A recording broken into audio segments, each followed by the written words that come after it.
শুনুন, রাসূল সাল্লাল্লাহু আলাইহি সাল্লাম বলেছেন, আল হায়া ওয়াল ঈমান কানা জামিয়া, লজ্জা এবং ঈমান একসাথে লেগে আছে। এজা রফিয়া আহাদুহুমা রফিয়াল আখার, যদি লজ্জা উঠে যায় ঈমান উঠে যাবে, যদি লজ্জা চলে যায় ঈমান চলে যাবে।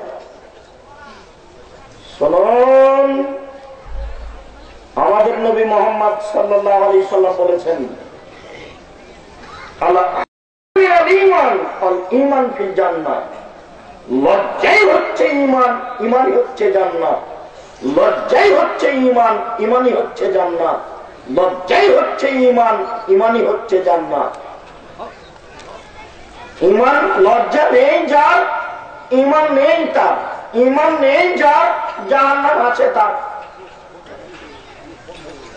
আব্দুল্লাহ ইবনে মাসউদ রাদিয়াল্লাহু তাআলা আনহু বলেন, রাসূল সাল্লাল্লাহু আলাইহি ওয়াসাল্লাম বলেছেন, ইন্না মিম্মা আদরাকান নাস মিন কালামি নবুওয়াতিল উলা ইযা লাম তাস্তাহি ফাসনা মা শাইতা।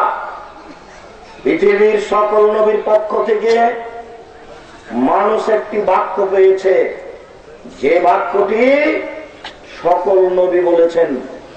ইব্রাহিম আলাইহিস সালাম বলেছেন, মুসা আলাইহিস সালাম বলেছেন, আদম আলাইহিস সালাম বলেছেন, আমাদের নবীও বলেছেন। মুহাম্মদ সাল্লাল্লাহু আলাইহি সাল্লাম বলছেন, পৃথিবীর সকল নবীর পক্ষ থেকে একটি মানুষ বাক্য পেয়েছে। বাক্যটি কি? এদালাম তাস্তাহি ফাসনা মা শাইতা, যখন তুমি লজ্জা করো না তখন তুমি সবকিছুই করতে পারো। যখন তোমার লজ্জা নেই তখন তুমি সবকিছুই করতে পারো। সুদ খাই কেন? লজ্জা নাই এজন্য। ঘুষ দেয় কেন? লজ্জা নাই এজন্য। টাকনুর নিচে প্যান্ট কেন? লজ্জা নাই এজন্য। দোকানে বসে গল্প জমাই কেন? লজ্জা নাই এজন্য। টিভি খুলে ল্যাংটা মেয়েকে দেখে কেন? লজ্জা নাই এজন্য। গল্প কেউ করে কেন? দিনী আলোচনা শুনতে এসে লজ্জা নাই এজন্য। মাথায় কাপড় দেয় না কেন? লজ্জা নাই এজন্য। চুস্ট পায়জামা পরে গেঞ্জি গায়ে দিয়ে বাজারে চলে কেন? লজ্জা নাই এজন্য। ছোট ব্লাউজ পরে পেট পিট দেখিয়ে রাস্তাঘাটে চলে কেন? লজ্জা নাই এজন্য। লজ্জা এমন একটা জিনিস, লজ্জা এমন একটা জিনিস, যখন মানুষের ভিতরে থাকবে না তখন সে যে কোনো অন্যায় করতে পারে।